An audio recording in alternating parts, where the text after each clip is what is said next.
আজকে দেখো আমরা রায়ান মার্টিনের 2026-এর প্রশ্নবিচিত্রা 14 স্কুল হলদিবাড়ি হাই স্কুল এটা আমরা করব। প্রথমে দেখো একে তাকে সঠিক উত্তরটি নির্বাচন করো।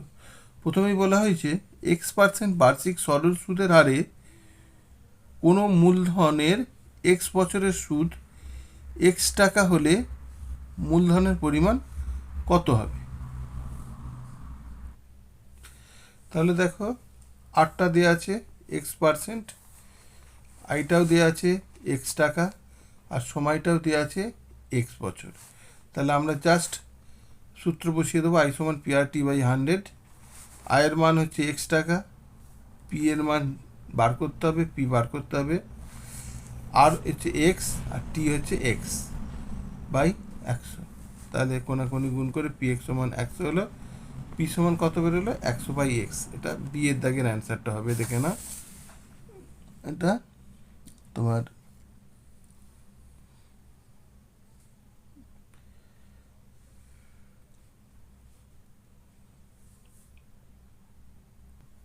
এটা ভুল বলেছি, এটা 100/X, এটা সি এর দাগেরটা হবে। ঠিক আছে, এখানে দেখো সি এর দাগের এই যে 100/X টাকা হবে। এরপর 2 নম্বরেরটা দেখো, এক ব্যক্তি একটি ব্যাংকে 100 টাকা জমা রেখে 2 বছর পর সমূল চক্রবৃদ্ধি পেলেন 121 টাকা। বার্ষিক চক্রবৃদ্ধি সুদের হার কত? খুবই সোজা অঙ্ক। পিতো দেওয়া আছে 100 টাকা, সময় দেওয়া আছে 2 বছর, আর সমূল চক্রবৃদ্ধি পেয়েছে 121 টাকা। দেখো 2 থাকে সমূল চক্রবৃদ্ধি কত, P×1 + R/100 ঠিক আছে, তাহলে এই সূত্রে বসে পি এর মান দিয়ে দিয়েছে 100, 1 + R+100 ঠিক আছে, 2 বছরের এই যে লেখা আছে দেখো, ব্যাংকে 100 টাকা জমা রেখেছে 2 বছরের জন্য। তাহলে 2 বছরের জন্য যদি হয়, এটা হলো R/100 সমান কত 121। এবার এখান থেকে আমরা 1 + R/100² সমান এইটা ক্যালকুলেশন করে দেখো, আমরা আর এর মান স্টেপ বাই স্টেপ পার করেছি R/1, তাহলে আর এর মান বেরিয়েছে 10%। এটা এর দাগেরটা হয়েছে উত্তর, এর দাগের এইটা হচ্ছে 10%। তারপরের দাগের 3-এরটা 2H2 এই 2A = 3B = 4C হলে H2B/C কত হবে। দেখো 2A = 3B = 4C, 2A = 3B, A/B = 3/2, আবার B/C সমান এই যে 3B = 4C এটা লিখলাম, B/C = 4/3। এবার আমরা বিটাকে সমান করতে হবে, এখানে বি আছে 3, এখানে বি আছে 4, তাহলে একে মানে সমান করতে হবে। একে 2 দিয়ে গুণ করলাম, গুণ করতে আসছে 8-এর 6, আর এখানে 4 দিয়ে গুণ করলাম, তবে এটা নিচে 8 হবে, 4×3 = 12/8। দেখো বি, এখানেও বি 8, এখানেও বি 8, এখানেও বি 8, এখানেও বি 8। তাহলে এই দুই জায়গায় একই করে দিয়ে আমরা লিখছি H2B/C = 12:8:6। একে একটু কাটাকাটি করে নিলাম, 2 দিয়ে কাটাকাটি করলাম, 2 × 6 = 12, 2 × 4 = 8, 2 × 3 = 6। এটা হচ্ছে সঠিক উত্তর। এরপর দেখো 4-এর উত্তরটা, 4-এরটা দেখো A + B = √5 হলে A - B5 এবং A - B = √3 হয়, তাহলে A² + B² এর মান কত হবে। দেখো আমরা 2 × A² + B² এর সূত্র কি জানি, A + B² + A - B²। তাহলে আমরা A + B² এর মান দেওয়া আছে √5², আর A - B এর মান দেওয়া আছে √3²। তাহলে কত হচ্ছে 5 + 3 = 8। ঠিক আছে, এরপর 8 করা আছে, এরপর আমরা 2 ইন্টু এ স্কোয়ার প্লাস বি স্কোয়ার সমান কত হচ্ছে 8, তাহলে এ স্কোয়ার প্লাস বি স্কোয়ার সমান কত হবে 4। এর সঠিক উত্তরটা হবে বি এরটা। দেখে নাও, সঠিক উত্তরটা হচ্ছে বি এরটা, 4-এরটা। এরপরেরটা দেখো 5-এরটা, একটা বৃত্তের ব্যাসার্ধের দৈর্ঘ্য 13 সেন্টিমিটার এবং বৃত্তটির একটি জ্যায়ের দৈর্ঘ্য 10 সেন্টিমিটার, তাহলে বৃত্তের কেন্দ্র থেকে জ্যায়ের দূরত্ব কত হবে? তাহলে দেখো এই যে বৃত্ত, এর বৃত্তের জ্যায়ের দৈর্ঘ্য দেওয়া আছে 10 সেন্টিমিটার আর ব্যাসার্ধের দৈর্ঘ্য দেওয়া আছে 13 সেন্টিমিটার, এটা 13 সেন্টিমিটার দেওয়া আছে।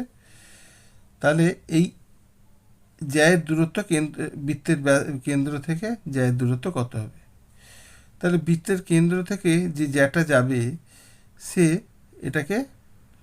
জ্যাটাকে সমদ্বিখণ্ডিত করবে, লম্বটা জ্যাটাকে সমদ্বিখণ্ডিত করবে, আর এটা হচ্ছে লম্ব হবে।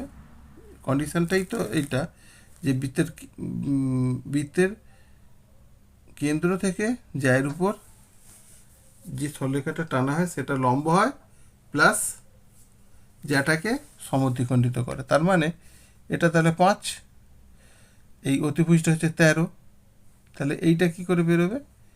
এই লম্ব দূরত্বটা ওবি নাম দিয়ে দাও, এটা ওবি, ঠিক আছে। ওবি স্কোয়ার সমান, দেখো ওবি স্কোয়ার সমান কি 13 স্কোয়ার মাইনাস 5 স্কোয়ার, এই যে অতিভুজ স্কোয়ার মাইনাস 5 স্কোয়ার, তাহলে ওবি স্কোয়ার সমান 13 স্কোয়ার মাইনাস 5 স্কোয়ার। ওবি সমান কত? 109 বিযুক্ত 2/144, এটা হচ্ছে 12। সঠিক উত্তরটা হচ্ছে বি এরটা উত্তর। দেখে নাও, এর সঠিক উত্তরটা হচ্ছে বি এরটা। এখানে দেখো 6-এরটা, ও কেন্দ্রীয় বৃত্তের পিকিউ একটি ব্যাস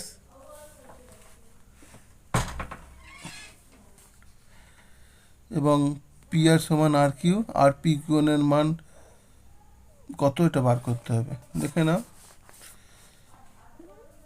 ও কেন্দ্রীয় বৃত্তের এই পি আর কিউ কোণ হচ্ছে অর্ধবৃত্তস্থ কোণ, আবার এই বাহু সমান এই বাহু, তাহলে এই কোণ সমান এই কোণটা সমান এই কোণটা হলে এটা যদি 90 ডিগ্রি হয়, এই দুটো কোণ মিলিয়ে হবে 90 ডিগ্রি, টোটাল 180 ডিগ্রি ত্রিভুজটার 3টে কোণের মান। তাহলে একটা যদি 90 ডিগ্রি হয়, বাকি দুটো কোণের সমষ্টি হবে 90 ডিগ্রি, এবং এই কোণ দুটো যেহেতু সমান সেই জন্য এক একটা কোণ হবে 90কে 2 দিয়ে ভাগ করলে 45 ডিগ্রি, তার মানে এটা 45 ডিগ্রি হয়ে যাচ্ছে। তাহলে আর কোণের মান কত হচ্ছে 45 ডিগ্রি। সঠিক উত্তরটা হবে ডি এরটা, এইটা সঠিক উত্তরটা হবে ডি এরটা।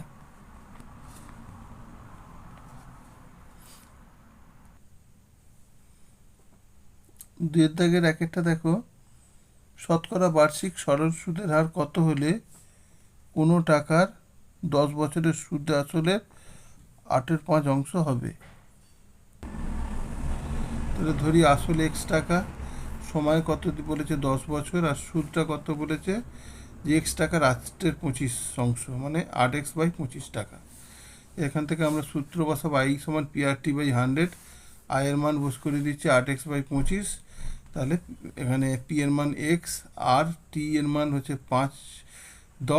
10 বছর বাই 100, এর কাটাকাটি করে আমরা আর এর মান কত পাচ্ছি 16/5, মানে 3/1/5। তাহলে বার্ষিক সরল সুদের হার কত হচ্ছে 3/1/5%, 3/1/5%।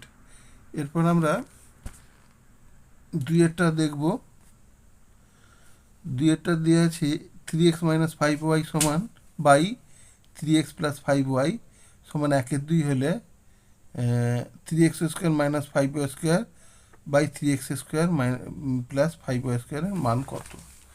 তাহলে দেখে নাও, 3x - 5y by 3x + 5y সমান 1/2, এটা কোনাকুনি জাস্ট গুণ করলাম, করে x এর মান পেলাম x সমান 5y। তাহলে x/y সমান কত হচ্ছে 5, মানে 5/1, ঠিক আছে, বুঝতে পারছো? x/y সমান হচ্ছে 5/1। তাহলে আমরা কি ধরবো, ধরি এক্স সমান কত 5k আর ওয়াই সমান কে। ঠিক আছে, এখানে এই যে এটা মানটা বার করতে বলেছে 3x² - 5y² by 3x² + 5y²। এখানে এক্স এর মান 5k আর ওয়াই এর মান কে, মানটা পোস্ট করিয়ে দিয়েছি, জাস্ট পোস্ট করিয়ে কাটাকাটি করে আমরা পেলাম দেখো 7/8। এরপর দেখো 3-এরটা 10 সেন্টিমিটার দৈর্ঘ্যের ব্যাসার্ধের দুটো সমান বৃত্ত পরস্পরকে ছেদ করে এবং তাদের সাধারণ জ্যা এর দৈর্ঘ্য 12 সেন্টিমিটার। বৃত্ত দুটির কেন্দ্রদ্বয়ের মধ্যে দূরত্ব নির্ণয় করতে বলছে। দেখো এখানে দুটো বৃত্ত, এদের সাধারণ জ্যা হচ্ছে সিডি, তার দৈর্ঘ্য হচ্ছে 6 মানে 12। আচ্ছা, এ বি দেখতে পাচ্ছ, এই বৃত্তের কেন্দ্র বৃত্তের কেন্দ্র এ থেকে আমার এই যে জ্যায়ের উপর যে লম্ব টানা হয়, যেটা টানা হলো সেটা হচ্ছে লম্ব, এবং এটাকে দুটো ভাগে ভাগ করেছে, সমদ্বিখণ্ড করেছে। তাহলে এটা 6 হবে, এটাও 6 হবে, আর এই দৈর্ঘ্যটা আমাকে বার করতে হবে, আর ব্যাসার্ধটা দেওয়া বলেই দিয়েছে 10 সেন্টিমিটার। তাহলে এই যে এই ত্রিভুজটা কি সমকোণী ত্রিভুজ। তাহলে আমরা এ ই মানটা কিভাবে বার করব, দেখো এই জন্য বলছে কি এই লম্ব সিডি আর সি সমান, আচ্ছা এটা হচ্ছে দেখো এই লম্ব সিডি আর তোমার এইটা হচ্ছে ইডিটা, যে এই যে এটা 6, এই জন্য বলছে কি সি সমান ইডি সমান 6 সেন্টিমিটার, এটাও 6 এটাও 6। তাহলে এইটি হচ্ছে সমকোণী ত্রিভুজ, আমরা কি বলবো, এই সমান এটা এই সমান কি অতিভুজ স্কোয়ার মাইনাস ভূমি স্কোয়ার, অতিভুজ স্কোয়ার মাইনাস ভূমি স্কোয়ার মানে 10² মাইনাস 36 মানে 100 মাইনাস 36 সমান √64, এটা হচ্ছে 8। তাহলে এইটা হচ্ছে 8 হলে, তাহলে এইটাও কত হবে, একইভাবে এটাও 8। তাহলে এবি সমান কত হবে, এবি সমান হবে 2 × 8 সমান 16। ঠিক আছে,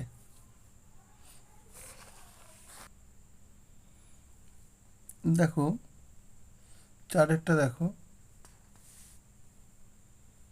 একটি বৃত্তের দুটি জ্যা এবি ও এসি পরস্পর লম্ব, এবি 4 সেন্টিমিটার আর এসি 3 সেন্টিমিটার হলে বৃত্তটির ব্যাসার্ধের দৈর্ঘ্য কত, বৃত্তটির ব্যাসার্ধের দৈর্ঘ্য বার করতে হবে এইটার। ঠিক আছে, এই বৃত্তটির ব্যাসার্ধের দৈর্ঘ্য দেখো এখানে এটা দেখে না, এই যে বৃত্ত তার এবিটা দেওয়া আছে 4 সেন্টিমিটার আর এসিটা হচ্ছে 3 সেন্টিমিটার, দুটোই যায় পরস্পরের লম্ব।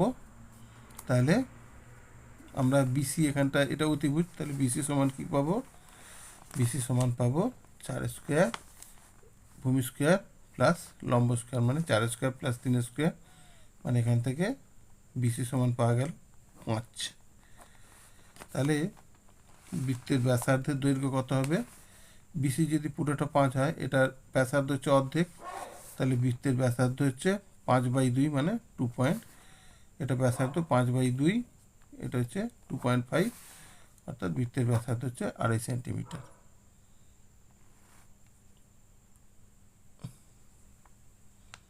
এরপর দেখো তারপরেরটা 5-এরটা, 3টি ঘনক যাদের প্রত্যেকটির ধারের দৈর্ঘ্য যথাক্রমে 3 সেন্টিমিটার, তারপর হচ্ছে 4 সেন্টিমিটার, 5 সেন্টিমিটার, ঘনক 3টিকে গালিয়ে একটি নতুন নিরেট ঘনক তৈরি করা হলো,